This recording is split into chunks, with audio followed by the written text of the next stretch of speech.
Morning. Good morning. Alright, so we have here. About to eat some delicious goodies on this amazing rainy day, full of vibrancy. Life is beautiful. Yes. Good morning. Good, just let's do this. So, ask me what you asked me earlier. Well, I saw the pretty big gun safe, and I asked because you were showing me what was it, like the grip that goes on the Go to a G3 and yeah, and I asked you, why do you need? And the way I said it, I think kind of showed my bias towards it. But I was like, why do you need such a big, violent weapon? You know, like something that's so big and so is able to create a lot of damage. I grew up with my a lot of the men in my family having guns, and my mother too, having a rifle.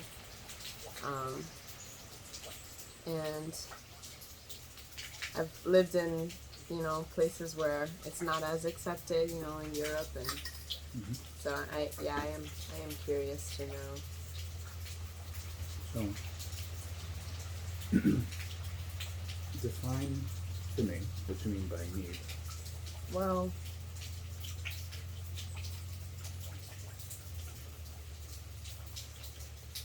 maybe you didn't need it. Maybe you wanted it. No, what do you mean? What do you mean? What do I? To you, what do you mean by need? What do I mean by need? Well, by need, I would say something that is necessary for you to carry on in relatively good wellness. And I guess wellness would be defined as something like a body, mind, spirit situation. What do we need to maintain that? Not only in the present moment, but throughout for the rest of our lives. So just going beyond the basic, I need food, I need water, but also like body, mind, spirit. What do I need to maintain my wellness? And yeah, I think that's. So I speak a little hippie. I get what you mean. Yeah. I understand. I mean, that is, in my opinion, that's what wellness is, So to address why someone would need such a weapon or any weapon, number one, we are so incredibly lucky to live in the United States of America. Incredibly lucky, because there's nothing else like it. There has been nothing else like it. We created ourselves from nothing. We decided what we wanted to be and what our plans for the future were going to be.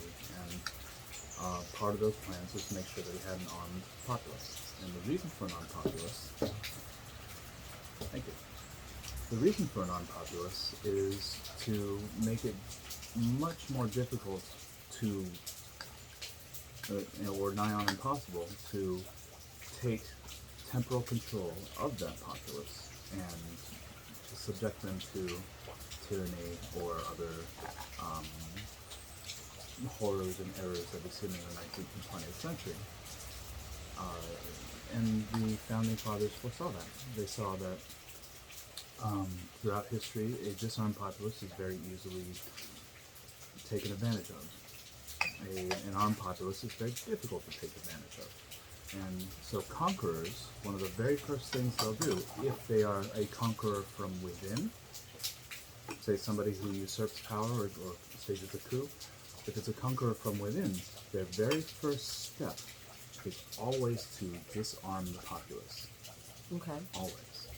If it's a conqueror from without, who knows that there is discontent with the already existing ruling class that they are usurping, many times we conquer from without, will arm the populace to make it more difficult for the previous rulers to take back over. And this is very wise of them, because the people are really difficult to control if they don't want to be, if they are armed. If they don't want to be controlled and they're disarmed, they're still really easy to control. So that is a broad-based thing. Individually, I value my life. I value your life. You value your life. Life is precious. Every single life is precious. In the eyes of God and in the eyes of other people, and you have many people who love you who would not want to see harm come to you. So, the many different layers of harm that you can have, emotional, physical, death, mental harm, somebody threatens you, you feel unsafe. Being armed and proficient in the use of those arms precludes many of those traumas, many of those threats, because not only are you dangerous, but you are in control. I mean, in control of your own dangerousness. I mean, I think first I would like to be in control of my own emotion, of my own reaction to certain dangerous situations. That's a very good thing to have, yeah. I mean, a lot of people, like, do they know how to efficiently utilize a weapon? And do they know, themselves enough to really truly be in control of themselves as well as that weapon? Mm-hmm. That's a thought that comes to mind, and that's important. And so you're a fantastic dancer. Okay? When you step onto the dance floor, do you feel like that is your domain, you're in control, and you know what you're going to do, and you know what your body's going to do? Yes? Yeah. Why is that? I practice. You practice. Yeah. So that gets to the second part of it, why it's a need. It's not just a need, it's not just a right. It's a responsibility.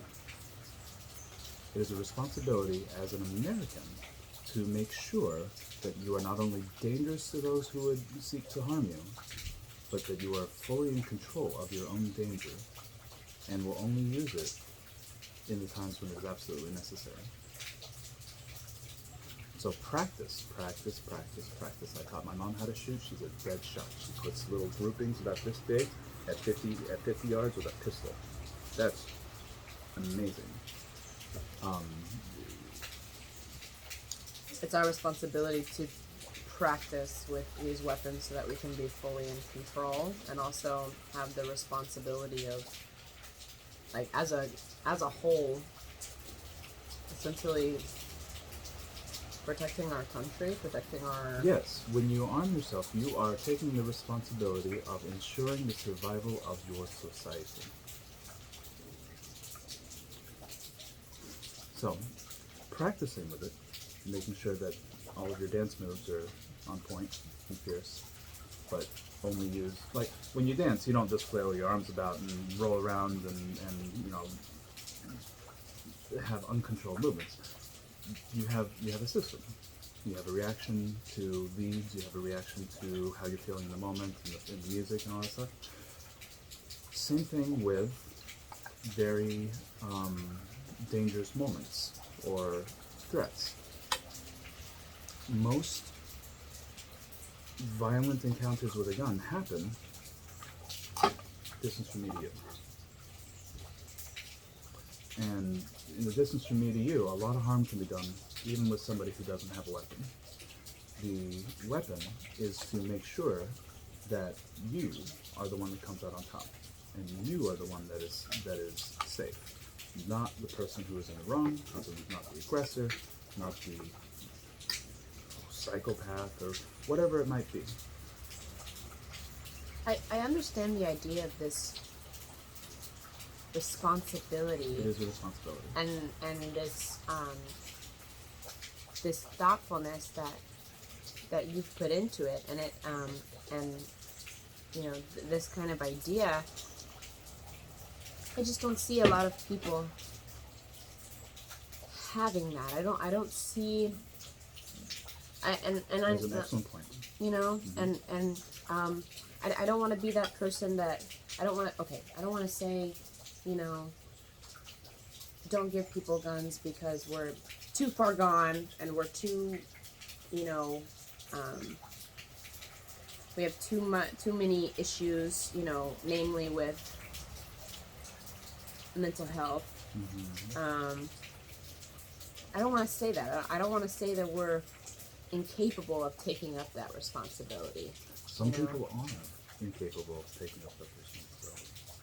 That's a very good point of what you brought up. So many, I'd say the vast majority of the people that are vehemently anti-gun either know nothing about guns or had tried them and it scared them. And it scared them because they thought that they could not trust themselves with it. And if they cannot trust themselves with it, how can they trust anybody else with it? And so then they go on a crusade to... I'm not just saying the people who are anti-gun also. I'm also saying, you know, other people who don't take that sort of time and energy and effort to consider the weight of what they're doing. And those people are phenomenally lucky that there is a courageous, strong set of people who do take that responsibility and take up that slack. If we were all to just run around not trusting ourselves and being emotionally compromised and, you know, just letting the world happen to us, we'd be a mess. We need people, men and women, who make themselves dangerous, make themselves disciplined, and make themselves be under control of themselves. It's a very deep thing to do. Not just the fun of it. It is great fun. It's cathartic. You know, it's thrilling. You got something very powerful in your hands or mounted on your shoulder. It's enormous amounts of fun.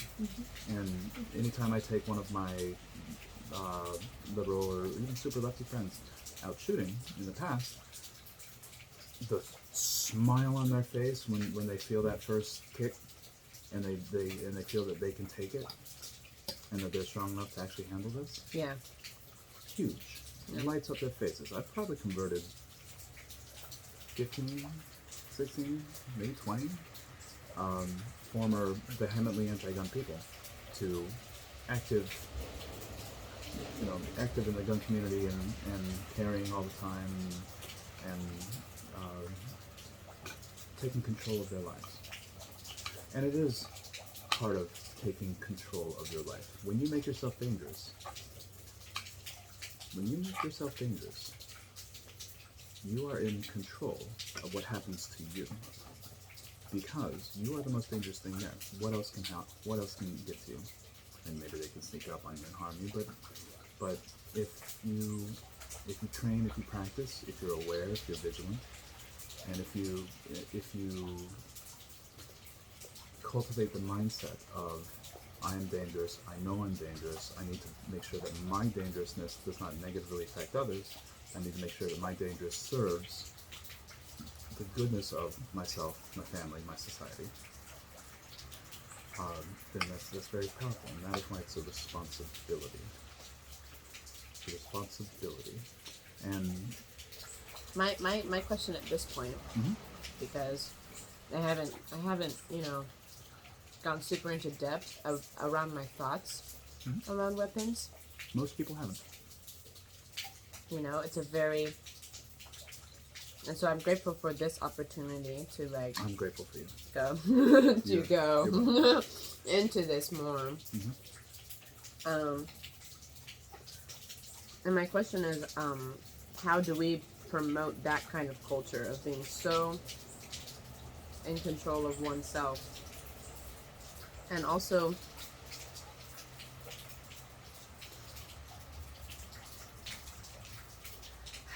how do we? How does that happen? And then how do we, you know, how do we determine the responsibility of others as well to be able to have weapons like that. Self-responsibility, self-determination. We are an individualistic society. It is not upon everyone else to tell the individual what to do. It's upon the individual to tell everyone else what that individual is going to do. Yeah, but a lot of individuals are killing people. So it's like... And there's consequences for that. Dire consequences. But there's generational consequences, unfortunately, for all the people that have suffered from that violence. That's true. Yeah. I mean, and generations and generations. Aside from the socioeconomic situations, because if you take out probably 50 or 60 square miles of the United States, you eliminate, if that 50 or 60 square miles of the United States simply disappeared and poof, all of our gun violence problems would be enormously less. Wait. Enormously less. Say that again. There's about 50 or 60 square miles in the U.S. that account for the vast majority of all gun-related violence. If those were to be taken out of the equation, and you measured as if those were not part of the United States, the gun violence problem in the United States would be almost a complete non-issue. I hear about school shootings everywhere in the United States. And it's just... It's heartbreaking, isn't it? I mean, even if it's just 1% why... Oh, it's sorry much for less. cursing. But, like, why... We are a grown-up viewership channel. Kids, if you're watching, this is so important. Just don't have a potty mouth with her. Sorry. But why would we want to sacrifice even one child? You know, like that's really where my head goes. Why would we even want to have the risk, you know, of that happening to children? And it really does. I feel like the guns and the weapons are a huge part of this perpetuated cycle of, you know, people. It's like it's a cultural thing that continues to take parents away from their children and put them into, you know, prison systems or our prison system is broken. Yeah. So it's like they're utilized for an immense amount of evil that is continuous in underserved communities, and that perpetuates trauma. So without going into the socioeconomic conditions and the echo chamber of culture that is generational and the lionizing of the worst parts of that subset of society, without going into that, you're right, it's heartbreaking to see that. It's heartbreaking. Especially when it's kids. Especially when it's kids doing it to kids. I just feel like it's, you know, I feel like it's, like we have so many talented, smart, young individuals who are having difficulties, you know, seeing other routes to take. And I really understand what you're saying about, I mean, wouldn't that be beautiful if we were all able to take full autonomy and control over ourselves, and all of us be strong and gentle individuals? Yeah. That have respect and care for one another? Again, my question is, you know, how do you propose that we literally create a culture like that, you know? It comes from the strength of the individual. We cannot collectively say, because the collective is always wrong. They always get it wrong. We've seen it in this country for the last 80 years. The collective has been saying this is the solution, and they implement the solution they want, and it creates exactly the opposite effect. And continuing to do so is not just insanity, it's stupidity. What is needed is for strong and gentle people who value life to be the ones who are in control of their own dangerousness. You've heard the saying in the Bible, the meek shall inherit the earth. I had a big problem with that for years. I meditated on that. I was like, how is that possible? How can that possibly be true that the meek will inherit the earth? And so I looked into it. And that passage was originally written in Greek. And the Greek word for meek, I just looked it up, and I always get the pronunciation of this wrong. The Greek word for meek is praus. Praus. And praus, I don't know if it has a connection edibly in the etymology to like prowess? To prowess. I'm not sure if it has a connection in etymology to prowess. I would like to think so. Kind of fits. But praus meant strength under control. And the mental image that it's supposed to evoke is that of a war horse who is trained for war, but is calm and can move into action in a moment's notice. Or the man who's wearing a sword in public is very good with that sword, knows that he's very good with that sword, and keeps it in his sheath unless it is absolutely necessary.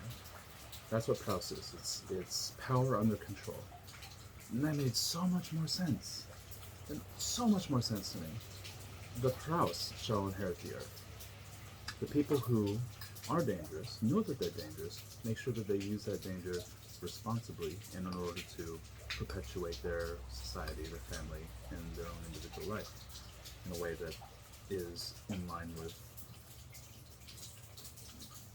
God's will or the goodness of those around them. So, strong individuals, empowered individuals. We hear this a lot. Oh, it's so empowering. I want to empower this person. I want this person. I'm an empowered woman, or I'm an empowered man, or empower your children. You're not really empowering your children for things that you're just giving them permission. You're not. You empower your children by giving them responsibility and seeing how they handle it and making sure that they can take that. You empower yourself by recognizing your responsibility. Agreed. Addressing it and being strong and doing it in accordance to your identity, not Agreed. according to what everybody else tells you what should be. So, for your question of how do we teach people to break out of that cycle, other than socioeconomic one, because my socioeconomic solution is to simply encourage everybody to move, get away, leave, find opportunities elsewhere. But I mean, there's lots of barriers in place. There's a lot. Right, and it would take the support of a community or a government to be able to do that, and then that brings up to take down a lot of the stuff that is institutionalized, the stuff that people don't even know about, the way that our country was even built in the first place, where this is why I need to educate myself more on these things, because I can't say the right words. I don't have the right vocabulary for it. But you know how they sectioned off people and then put them in different communities, and they made it difficult, to move out because of your past, generational history, and they weren't going to give you the grant or the money to be able to go somewhere else. So yeah, I would agree that we need to do something there. And I understand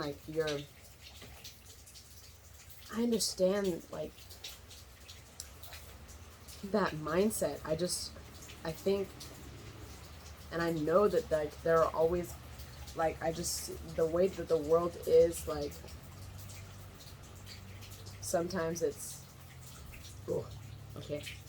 So you interact with the world through your emotions, and you feel the pain of Yeah. the people that It's just like, okay, so all of us who are like self-actualized and like we have like, you know, because a lot of the people I feel like who are self-actualized, I hope to be self-actualized, or who are able to like work through trauma and stuff like that, at some point had the luxury or the space or something to do that. A lot of people like that were able to. Not necessary.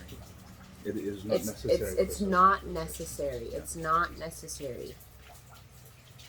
So, but it's just hard for me to get out of my mind like the amount of walls that are there. Imagine, if you will, someone, name a country. Albania. Someone from Albania.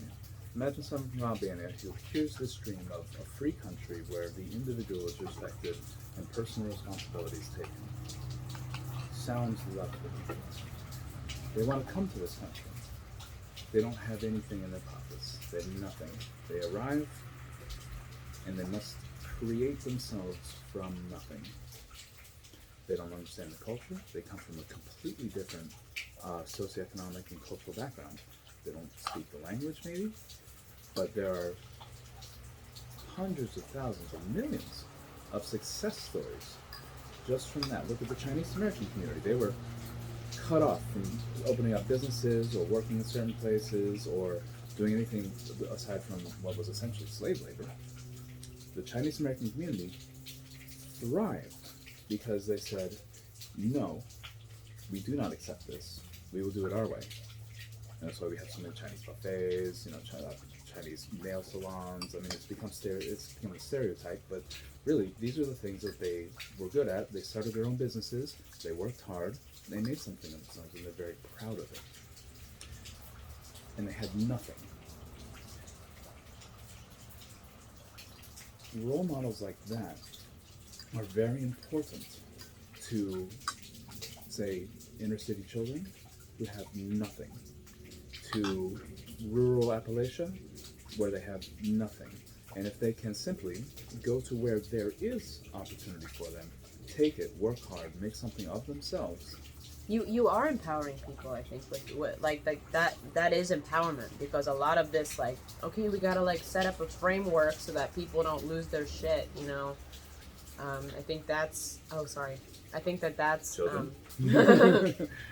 I think that, you know, yeah, that could be a distrust towards the individual's ability to take control over themselves. Mm-hmm. However, I think it's still accepting a lot of violence that occurs, and that's difficult for me to accept, you know. So, violence.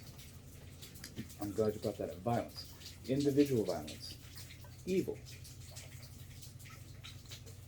On one side or maybe even both sides. Okay?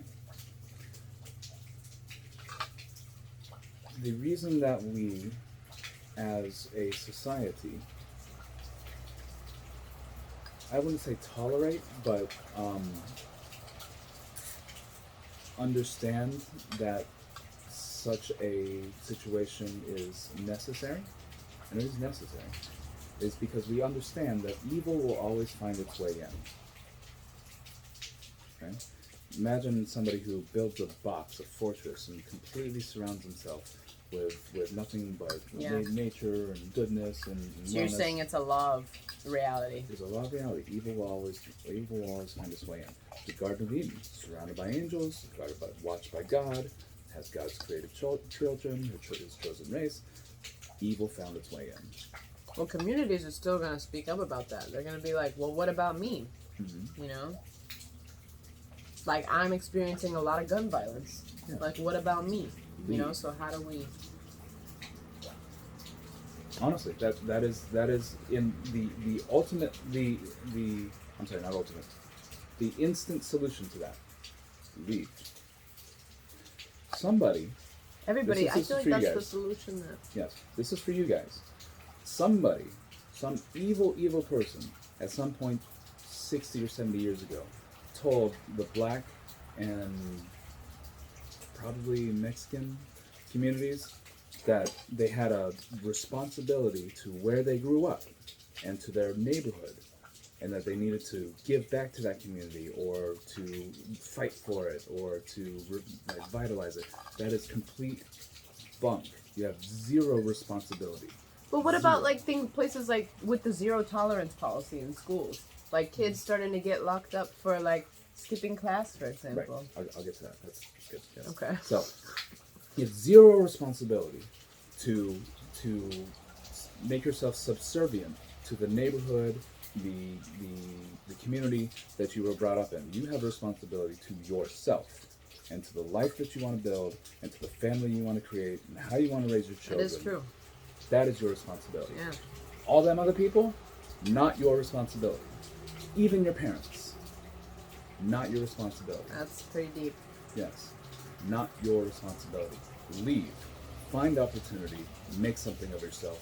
Be proud of yourself. That's not easy, but that's right. It's Be a strong person who has your dangerousness under control. Take responsibility for your life and forge the life that you want on your own terms, not on what somebody else tells you to do. And if people who are suffering in those areas en masse just decided, I've had enough of this, I'm out, and moved to, I don't know, wherever, want to start a job as a farmer in Iowa, or wanted to go to California to be a professional surfer and try to pursue that, or wanted to go down to Virginia and start growing ginseng. Who knows? Whatever it is, once they're in control of their own lives, all of that other stuff is no longer important. It's people who are not in control of their lives who become victims, who become statistics, who become targets. And that is true from individual evil to institutional evil. Now, institutional evil is the reason that our gun rights are not a right granted to us. They are a right that God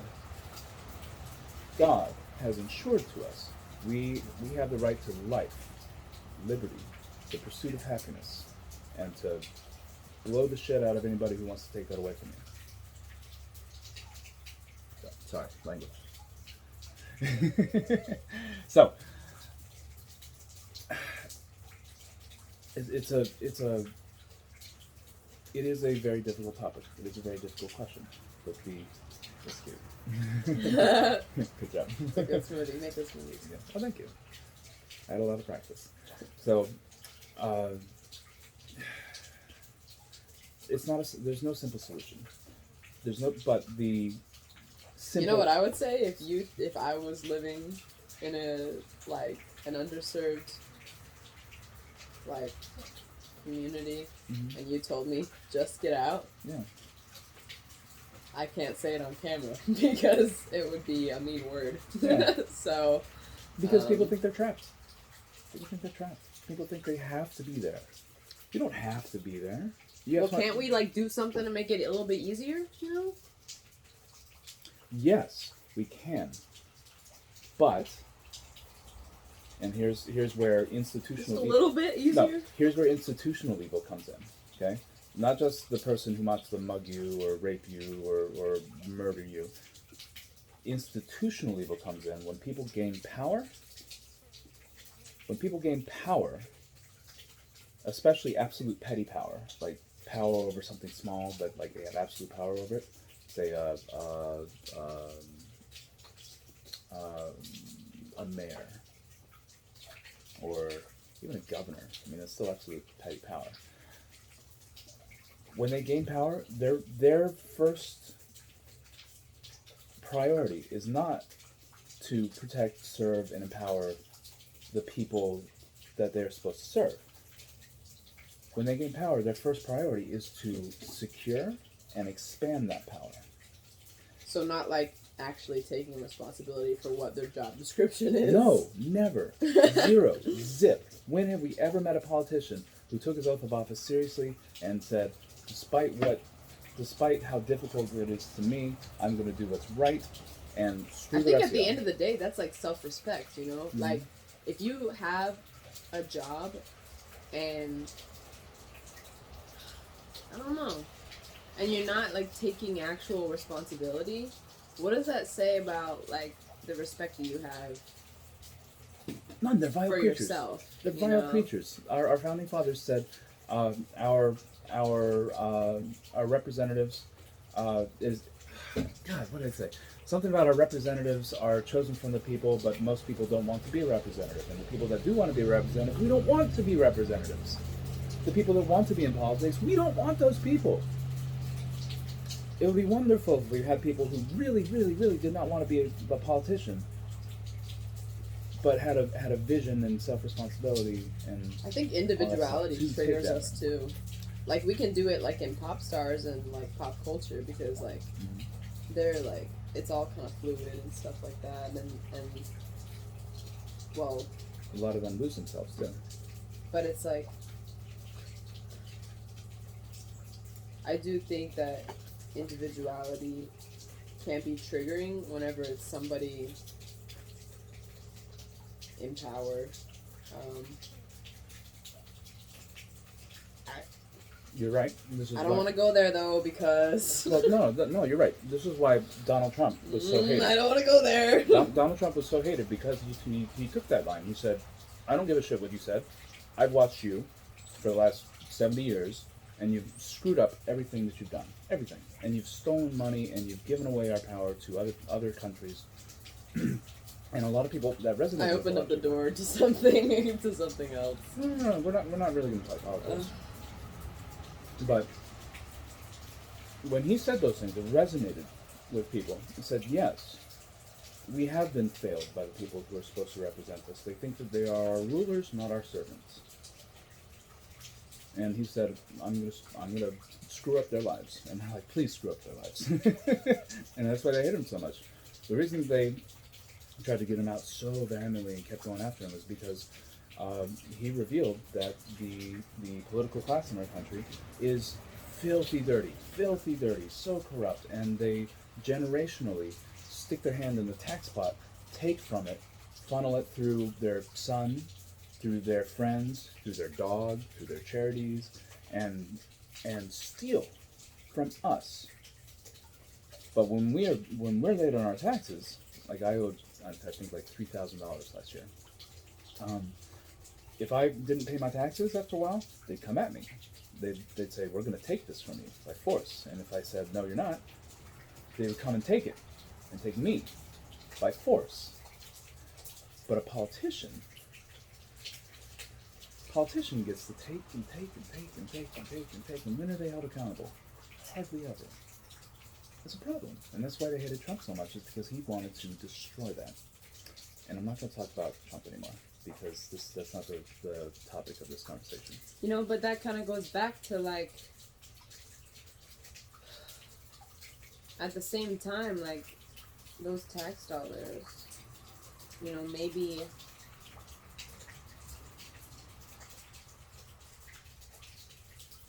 they can be used to, you know, help our education system, Which is broken.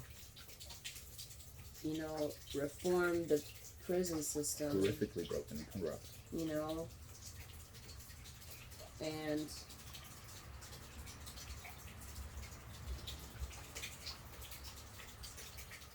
yeah, I mean, I guess I was talking about the whole individuality thing to try to figure out, like, so what do we need to do? Like, if you're saying that, like, individuality and, like, knowing oneself and being in control of oneself is good, you know, then what needs to happen, you know? I'm always that person that asks, like, so what do we do? So, Like, you, so what do we do? let's take you, for example. I'm very proud of you. I'm extremely proud of you. I'm supremely proud of you. I'm very impressed. I'm proud of you too. Oh, thank you. You have just recently taken huge steps in your life to define who you are as an individual. Define, based on who you are as an individual, what you want your life to look like. And you've taken steps, drastic steps, to make that a reality. Great job. Way to go. I'm very proud of you. You have many wonderful things coming in your life. Imagine if everybody could do that. I mean, yeah, man, like, that's the goal. Like, that's always been the goal. You know? But, like, the question is, it's like we're rampant with, in my opinion, we're rampant with complex PTSD, with a lot of issues that, you know, happen throughout our entire lives. And I think I've been lucky enough to build relationships that are trusting and supportive. It's important. Which is very important.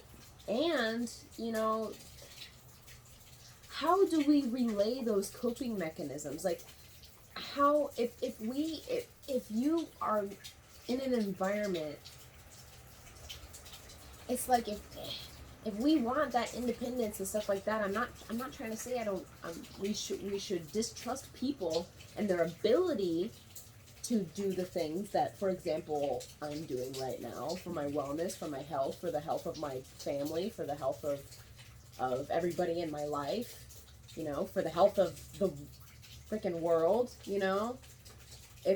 How do we give those things to people? I know the way that I've been helped is through, like, different communities and different things that I've been exposed to. It cannot be given.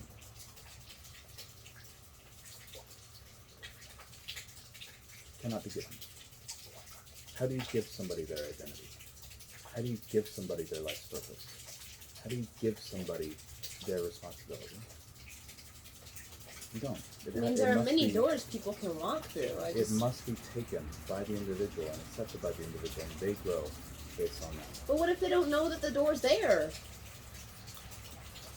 That, right there, the knowing that the door's there, that is when friends come into importance. Okay?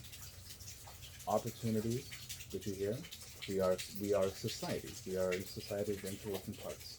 Many interworking parts. And so the opportunities that are available, rampantly available, so many opportunities, holy cow.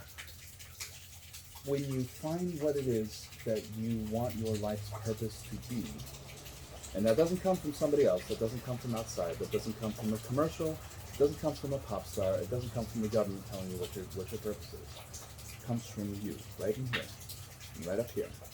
And you find out what your life's purpose is supposed to be, and you live your life according to that purpose. That is taking responsibility for your life, and nobody can give that to you.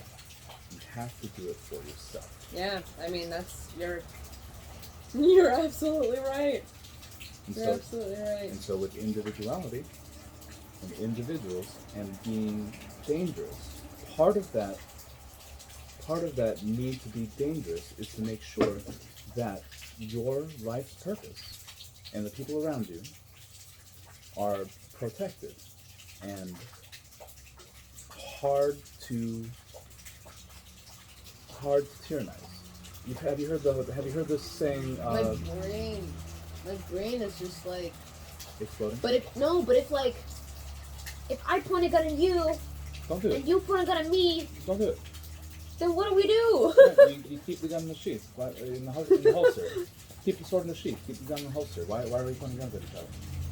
There's something that happened before that was irresponsible, disrespectful of people's individual autonomy, evil, somehow broken. Getting that instant.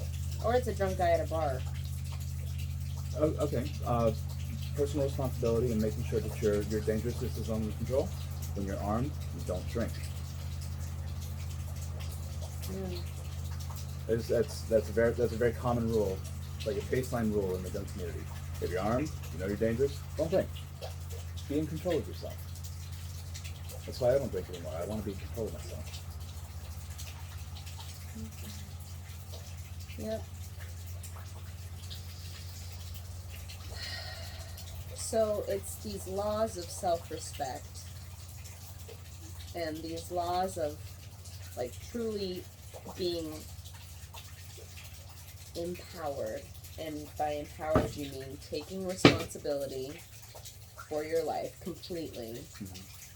And you see that with these things that we can all have weapons and not kill each other with them. The vast majority of weapons have never killed anybody in the United States. We have, I don't know what the number is, but we have like, 10 weapons for every family?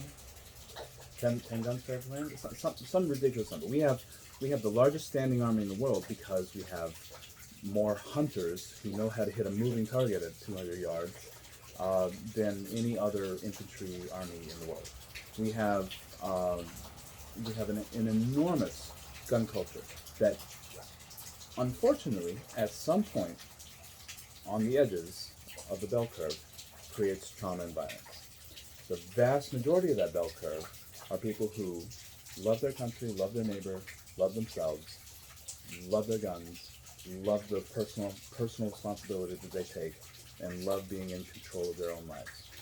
Being in control of your own life is also part of it, because once you say to the government, I don't think that I can be trusted with taking care of my own life and the safety of my loved ones, and I want you to take that responsibility, government.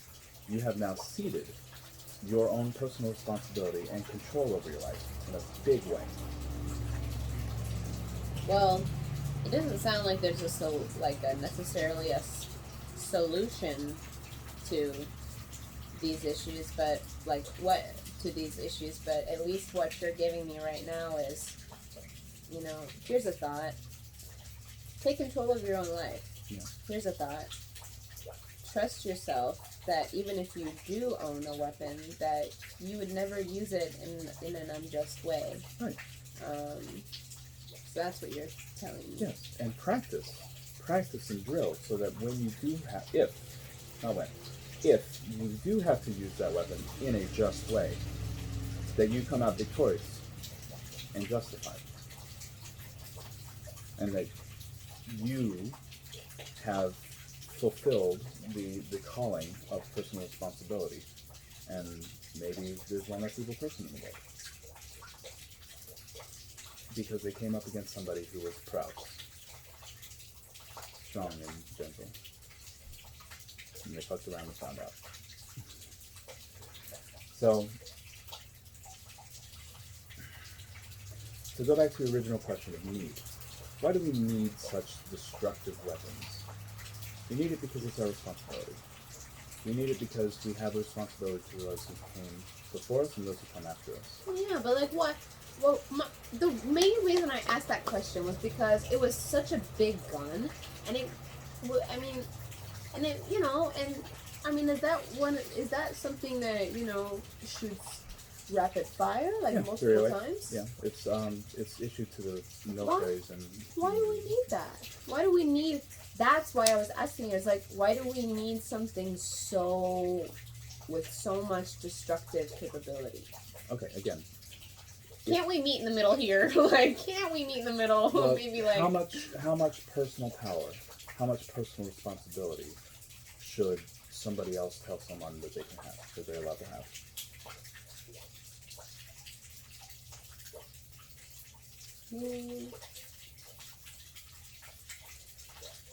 That's like putting myself in your shoes. I believe with all of my heart that I would never utilize a weapon like that for destruction that takes advantage of other people because of something that I was feeling, like some sort of emotion, some sort of, if I had a weapon of that magnitude, which is not really that great of a magnitude, relatively. There's much more destructive weapons. I mean, you could really kill so many people with that. You could. So many unsuspecting people. And look how many people aren't every single day. At the end of the day, like, if someone doesn't have their personal responsibility or whatever, it's still their life. Like, people are losing their lives, you know? Right. But this generalized societal guilt over atrocities that are created from people who are trapped in a cultural echo chamber, or are trapped because somebody said that they have to give back to their community, or are trapped because they don't see any opportunity outside. That's not, I don't want to be mean. Yeah. That's not your responsibility. It's theirs. And the fault lies on the people who believe themselves to be their rulers and have screwed up their lives. Okay? It's not your responsibility. Your responsibility is to yourself, to those around you, to your family, to your children, and to your future. You take that, you can have absolute certainty that what you are doing is right.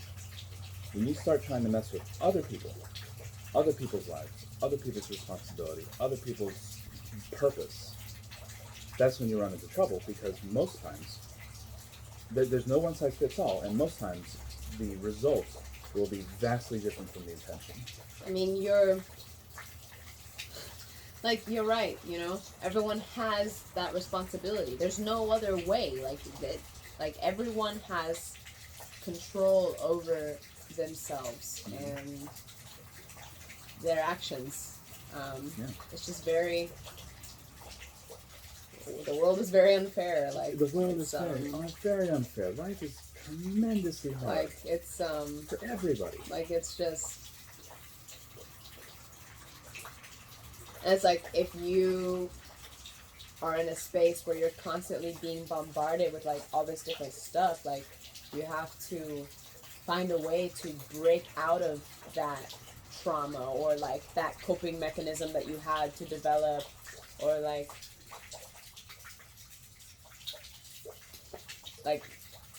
finding ways to maintain your sense of self amidst a lot of chaos for many people.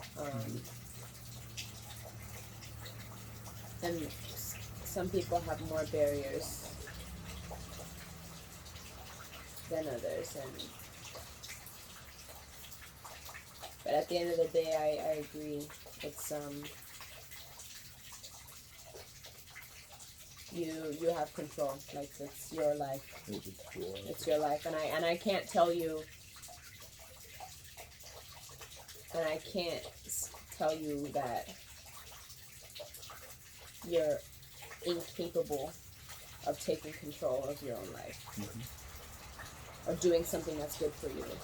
What I mean by taking control of one's life is just like doing what is good for you, for knowing what is good for you, taking responsibility and action to do what is good for you. Exactly. Yeah, and I think I struggle a little bit with, like, oh my God, that's insensitive, but there's just there really is like that baseline of, like, you actually are in control. So it's just like, yes, God gave you a brain, God gave you hands, God gave you a mouth, God gave you your body, He gave you free will. you know, I can't decide what to do with it. I can't say anything against that, you know. So that's a very good word. I'm glad we have this talk. I appreciate you, and I appreciate your openness. Thank you so much. Yeah, thank you. Emily Bishop. I'm Adam Sanborn. You can call me Adam America, Captain Fantastic, whatever you want. See you next time.